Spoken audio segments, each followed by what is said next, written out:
जय जिनेन्द्र। नमः श्री वर्धमानाय निर्धूत कलिलात्मने सालोकानां त्रिलोकानां यद्विद्यादर्पणाय ते। पंच परमेष्ठी भगवान की जय। रत्नकरण श्रावकाचार्य में गुण व्रतों की चर्चा चल रही थी। पहले दिग्व्रत को बताया, दशों दिशाओं में आने जाने की मर्यादा कर लेना। दूसरा अनर्थ दंड व्रत बताया, 5 प्रकार के ऐसे कार्य जिनसे अपना कोई मतलब तो बने नहीं और व्यर्थ में ही हिंसा पाप का बंध हो, उससे क्या फ़ायदा, ऐसे अनर्थ दंडों को छोड़ने वाला अनर्थ दंड व्रत बताया। और तीसरा भोगो भोग परमाणु व्रत की चर्चा हुई। उसमें यम और नियम की चर्चा भी आचार्य ने कर ली। जो नियम जीवन पर्यंत के लिए है वो यम कहलाता है और जो कुछ समय के लिए किया जाए वो नियम कहलाता है। अब भोगो भोग परमाणु व्रत की चर्चा पूरी हो गई। अब आज उसमें क्या क्या अतिचार लगते हैं उसकी चर्चा आचार्य अब इस अगले श्लोक में करेंगे। आइए देखते हैं। विषय विषतोनुपेक्षा नुस्मृति रति लौल्य मति तृषानुभवौ नुस्मृति रति लौल्य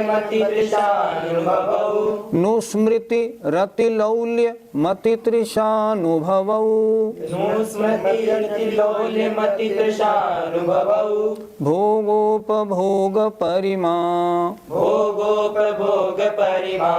व्यतिक्रमः पंच कथ्यन्ते। बोलिए। विषय विषतोनुपेक्षा स्मृति रति लौल्य मति तृषानुभवौ भोगोपभोग परिमा व्यतिक्रमः पंच कथ्यन्ते। भोगो भोग परमाणु व्रत में भोग और उपभोग की जो वस्तुएं हैं उनका नियम लिया जाता है।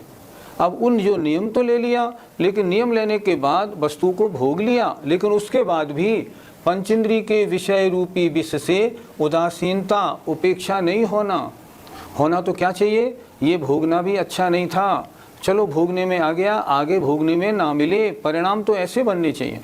पर ऐसा नहीं हो अगर तो वह अतिचार है। पंचेंद्रिय के विषय रूपी विष से उदासीनता होनी चाहिए, नहीं होती है तो दोष लगता है। अगला अनुस्मृति, बार बार स्मरण करना, ये भोग मुझे मिले मिले मिले ऐसे। अतिलौल्य, अत्यंत लंपटता लोलुपता रखना। चौथा अति तृषा, आगे भी मिलता रहना चाहिए ऐसा विचार बनाना। और अनुभव, भोग होने के उपरांत भी उसके भोग का, उस इंद्रिय के विषय का बार बार स्मरण करना। सोते उठते बैठते भी उसकी ओर ध्यान जाना। आज अच्छा भोजन मिला था तो उस भोजन को याद करके बीच में बाद में भी प्रसन्न होना। इस तरह भोगोपभोग परमाणु व्रत के 5 अतिचार कहे गए हैं। व्रती को चाहिए इनमें से कोई अतिचार रंच मात्र भी ना लगे। अगर लगता है तो उसके फल में उतनी कमी आ जाती है। पंडित जी, भोगोपभोग परिमाण व्रत के अतिचार तत्वार सूत्र में अलग लिखे हैं, यहाँ अलग क्यों? तत्वार सूत्र में भोगोपभोग परमाणु व्रत के 5 अतिचार दिए। सचित्त संबंध सम्मिश्रा विषवधु पक्वा हाराह। 5 जो दिए ना वो आहार के संबंध में दिए। क्यों दिए? क्योंकि सबसे ज़्यादा भोगोपभोग में आहार की ही चर्चा होती है। पर यहाँ आचार्य ने बजाय उनके 5 इंद्रियों के विषयों को ले लिया। चरणानुयोग के विषय में आचार्यों का अपना अपना मंतव्य अलग अलग भी होता है। जैसे मान लो किन्हीं आचार्य ने 3 मकार और 5 उदंबर फलों का त्याग होना अष्टमूल गुण कहा है। किन्हीं आचार्य ने मध्यमास मधु 5 अणुव्रतों के पालन को अष्टमूल गुण कहा है। किन्हीं आचार्य ने और तरह से भी कहा है। चरणानुयोग में कोई हार्ड एंड फास्ट रूल नहीं होता, समयानुसार विवक्षा के अनुसार उनमें अंतर हो सकता है। अब यहाँ आप देखिए 3 गुणव्रत आचार्य उमा स्वामी महाराज ने तो दिग्व्रत, देशव्रत, अनर्थ दंड व्रत लिखे और आचार्य समंतभद्र महाराज ने दिग्व्रत, अनर्थ दंड व्रत और भोगोपभोग परमाणु व्रत को लिया। इन्होंने भोगोपभोग परमाणु व्रत को गुणव्रतों में ले लिया, जबकि आचार्य उमा स्वामी महाराज ने भोगोपभोग परमाणु व्रत को शिक्षा व्रतों में लिया। कोई बात नहीं, व्याख्या की बात है। आचार्य अगर कहीं किसी तरह से अलग भी लिखते हैं तो कोई आपत्ति नहीं, लेकिन विषय का प्रतिपादन तो पूरा है। उन्होंने बताया था आहार से संबंधित गड़बड़ियाँ अगर होती हैं तो भोगो भोग प्रमाण व्रत में अतिचार लगता है तत्वार सूत्र के अनुसार। और यहाँ इन्होंने कह दिया 5 इंद्रियों के जो विषय हैं उनमें अगर ऐसे ऐसे परिणाम बनते हैं तब ऐसे परिणाम बनने से भोगो भोग प्रमाण व्रत में अतिचार अर्थात दोष लगते हैं। बात में कोई खास अंतर नहीं है, एक छोटे में एक थोड़े बड़े में है और कोई फर्क नहीं। पंडित जी, पहला अतिचार समझ में नहीं आया। पहला अतिचार है विषय विषयतः अनुपेक्षा। क्या लिखा आचार्य समर्थभद्र महाराज ने? पंचेंद्रियों के जो विषय हैं ये विष तुल्य हैं, अर्थात आत्मा का पतन कराने वाले हैं, आत्मा को कर्मबंध और आश्रव बंध में डालने वाले हैं। लेकिन उनको ऐसा होते हुए भी अनुपेक्षा, उपेक्षा नहीं होना। उपेक्षा कहते हैं उस ओर नज़र नहीं डालना, लेकिन अनुपेक्षा का मतलब उदासीनता का भाव नहीं होना। जो सम्यक दृष्टि होता है उसमें 4 गुण पाना कंपलसरी होता है, प्रशम, संवेग, अनुकंपा और आस्तिक्य। संवेग गुण क्या कहता है? संवेग गुण ये कहता है कि संसार में रुचि का अभाव, पंचेंद्रियों के विषय में लगाव नहीं होना। ये पंचम गुणस्थानवर्ती की चर्चा है, और पंचम गुणस्थानवर्ती सम्यक तो सहित होगा तभी तो होगा। और सम्यक तो सहित है वो इसलिए, सम्यक तो सहित होने के कारण फिर पंचेंद्रियों के विषयों में उसका लगाव नहीं बनेगा। अगर लगाव बनेगा तो उसका सम्यक तो नहीं रहेगा, सम्यक तो नहीं रहेगा तो व्रत भी नहीं रहेंगे। अगर उसने लगाव रख लिया पंचेंद्रियों विषयों में, फिर कैसे? अगर पंचेंद्रियों के विषयों में लगाव हुआ फिर तो उसके ना सम्यक तो रहेगा और ना व्रती बनेंगे। इसलिए यहाँ क्या लिखा? पंचेंद्रियों के विषय विष शरीखे हैं, इनमें उपेक्षा नहीं होना अतिचार है, अर्थात उसमें लगाव होना, उसकी अपेक्षा रखना, ये विषय मिलना चाहिए। ये पहला दोष हुआ। इस तरह पहला दोष है विषय विषयतः अनुपेक्षा। गुरुजी, अनुस्मृति से हमें क्या तात्पर्य लेना चाहिए? स्मृति माने याद करना, अनुस्मृति माने उसका बार बार स्मरण करना। किसी इंद्री का कोई विषय हमारे भोगने में आ गया, क्योंकि भोगो भोग प्रमाण व्रत की चर्चा है, किसी इंद्री का विषय भोगने में आ गया, अब बार बार उसका स्मरण करना, आज तो ऐसा हुआ, आज तो ऐसा हुआ, आज तो ऐसा हुआ, ये भी भोगो भोग प्रमाण व्रत का अतिचार है। क्योंकि उन्होंने पहले ही कह दिया ना, पंचेंद्रियों के विषय तो विष शरीखे हैं, इनका क्या स्मरण करना? ना तो इनके भोगने में रुचि होनी चाहिए, और भोगने में आ भी जाए तो उसका बाद में स्मरण भी नहीं होना चाहिए। अगर स्मरण होता है तो भोगो भोग प्रमाण व्रत में अतिचार है। नाम दिया अनुस्मृति, बार बार स्मरण करना। पंडित जी, अतिलोल्य अतिचार से क्या समझना चाहिए? अर्थात जो इंद्रियों के, पंचेंद्रियों के जो विषय भोग में आए थे उनकी लोलुपता बहुत होना। जिस समय उन पंचेंद्रियों के विषयों को भोगे उस समय बड़ी लोलुपता से भोगना, बहुत राग सहित उस पंचेंद्रिय के विषय को भोगना, लोलुपता अत्यधिक होना, इसका नाम अतिलौल्य नाम का अतिचार है। कायदा तो ये कहता है सम्यक दृष्टि भोगों को भोगता नहीं, उसको भोगने पड़ते हैं। और जब एक बार भोग के चुकता है ना तो उसकी लोलुपता नहीं रहती। क्यों नहीं रहती? उसका उसमें इंटरेस्ट ही नहीं है, उसका उसमें इंटरेस्ट ही नहीं है। निकांक्षित अंग का धारी है, उसे सांसारिक किसी भोग में कोई वांछा रंच मात्र भी नहीं होती, इसलिए लोलुपता का भाव नहीं होना चाहिए। अगर लोलुपता है, विषय के भोगने में बड़ी गृद्धता के साथ उस विषय को भोगा है तो भोगो भोग प्रमाण में दोष है, अतिचार लगेगा। पंडित जी, अति तृषा से क्या तात्पर्य है? तृषा माने होती है प्यास, बहुत प्यास लगना, अर्थात एक इंद्री के विषय को भोग लिया और प्यास अभी तृप्त नहीं होना, फिर इच्छा बनना। यहाँ तृष्णा, उस विषय को भोगने के लिए अब फिर कम मिले, अब फिर कम मिले, निरंतर इसका विचार रखना। ऐसे विचार तो मिथ्या दृष्टियों के होते हैं। भोगों के बारे में सम्यक दृष्टि ऐसे विचार नहीं बनाता। वो तो सोचता है ऐसा समय कब आए जब इंद्रिय विषयों का भोग ही समाप्त हो जाए, मैं शुद्धोपयोग में आ जाऊं, ऐसे विचार वाला होता है। इसलिए उसके अति तृषा नहीं होती। पंडित जी, अति अनुभव से क्या तात्पर्य है? किसी इंद्रिय के विषय का कोई भोग किया था, अब उसको भोग समय जो आनंद आया था, जैसा वो भोग लगा था, उसका बाद में भी अनुभव करना। आज उनके यहाँ खाना खाने गए, खाना कितना बढ़िया था, बहुत अच्छा लगा, ये अति अनुभव नाम का अतिचार है। ये भोजन कथा तो करने योग्य नहीं है, या अन्य कोई भी पंचेंद्रिय के विषय हों, अगर उनको एक बार भोग लिया, भोग के भूल जाना श्रेष्ठ है। अगर उसको बार बार स्मरण करते हैं तो बड़ा पाप का बंध होता है। ये कोई अच्छे परिणाम थोड़े हैं, ये भी आर्त ध्यान और रौद्र ध्यान में आते हैं। अतः ऐसे परिणाम नहीं बनाने चाहिए जो पंचेंद्रिय के भोगे हुए भोगों को हम बाद में भी अनुभव करते रहें कि कैसा आनंद आया था। जो व्रती होते हैं उनको ऐसा नहीं आता, उन्होंने तो जहाँ उस वस्तु को भोगा वहीं छोड़ा और बात खत्म हो गई। अगर नहीं करते हैं तो भोगो भोग परमाण व्रत में उनके दोष और अतिचार लगता है। गुण व्रतों की चर्चा पूरी हो गई।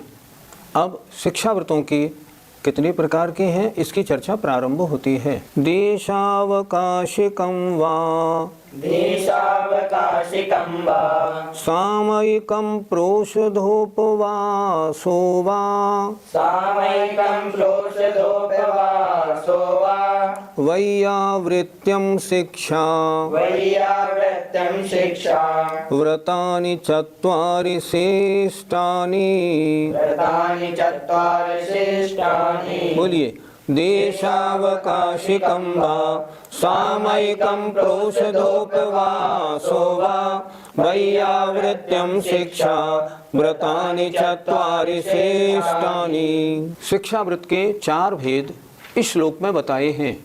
देखें, पहला देशावकाशिक, दूसरा सामयिक, तीसरा प्रोषधोपवास और चौथा वैयावृत्य। ये 4 चत्वारि, ये 4 शिक्षाव्रतानि शिष्टानि, शिक्षाव्रत कहे गए हैं। शिक्षाव्रत 4 होते हैं। कौन कौन से? देशावकाशिक व्रत, सामयिक व्रत, प्रोषधोपवास व्रत और वैयावृत्य व्रत। 4 व्रत, 4 शिक्षाव्रत हैं। पंडित जी, देशावकाशिक शिक्षा व्रत किसे कहते हैं? अन्य आचार्यों ने जिस व्रत को देश व्रत कहा है उसे आचार्य समंत भद्र महाराज ने देशावकाशिक व्रत कहा है। देशावकाशिक व्रत की परिभाषा है, दिग्व्रत में जीवन पर्यंत के लिए जो लंबी चौड़ी मर्यादा ली थी, जैसे मैं हिंदुस्तान से बाहर नहीं जाऊंगा, ऐसी मर्यादा ली थी। अब उस मर्यादा को थोड़े समय के लिए छोटी कर लेना। जैसे मैं भादों के महीने में पूरे महीने अपने जयपुर से बाहर नहीं जाऊंगा, ये कहलाता है देशावकाशिक व्रत। अर्थात दिग्व्रत में ली हुई जीवन पर्यंत की बड़ी मर्यादा के अंदर कुछ समय के लिए छोटी मर्यादा बना लेना, इसका नाम देशावकाशिक व्रत है।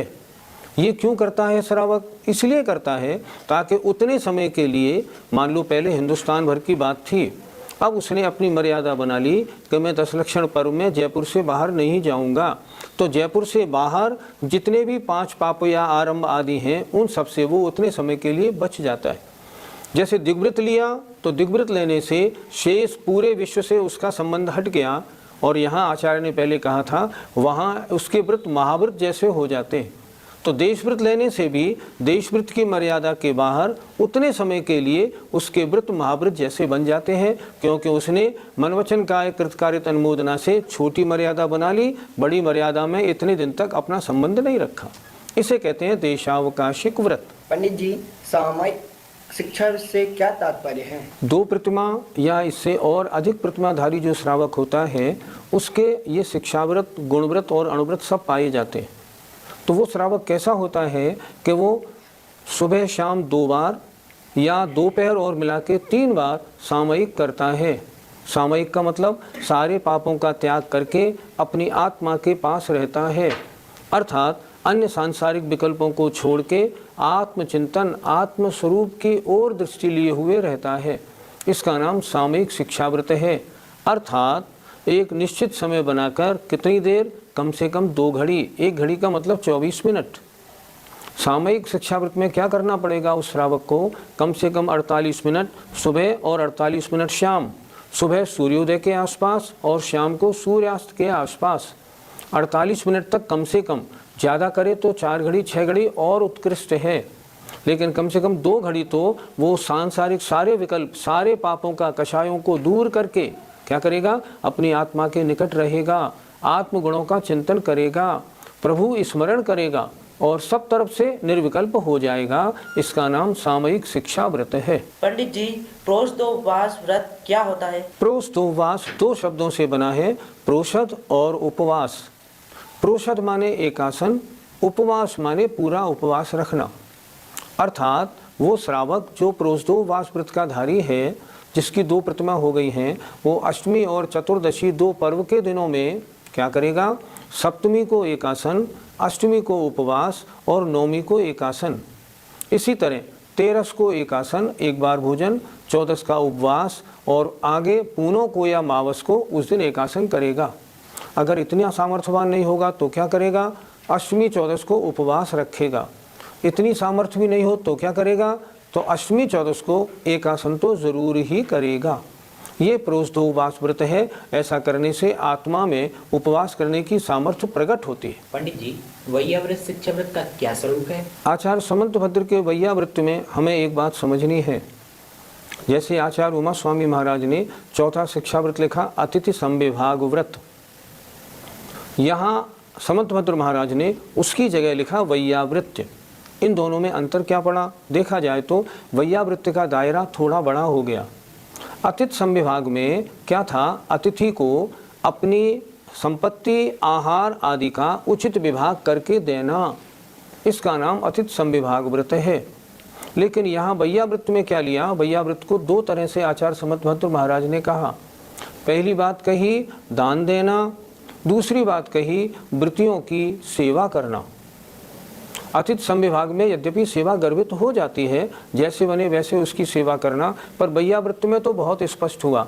वैयावृत्त का मतलब है 4 प्रकार का दान देना वृत्तियों को, और उसके अलावा अगर उनके ऊपर कोई कष्ट है, बीमारी है, तो उनकी वैयावृत्ति करना। इस प्रकार ये 4 शिक्षाव्रत कहे गए हैं। दूसरी प्रतिमा धारण करने वालों के 5 अणुव्रत, 3 गुणव्रत और 4 शिक्षाव्रत होना बिल्कुल अति आवश्यक नियामक है। इसके बिना दूसरी प्रतिमा नहीं होती। और 4 शिक्षाव्रत बहुत अच्छे हैं, आगे बढ़ने की शिक्षा देते हैं। वृत्ति चाहता है ऐसा दिन कब आए जब मैं और आगे बढ़ूं, मुनि बनूं और आगे बढ़ूं। तो इन शिक्षाव्रतों से शिक्षा मिलेगी तभी तो आगे बढ़ेगा। इस प्रकार शिक्षाव्रतों की बात पूरी हुई। अब आगे एक एक शिक्षाव्रत का स्वरूप आचार्य अगली जो श्लोक है उनमें बताएंगे। जय जिनेन्द्र।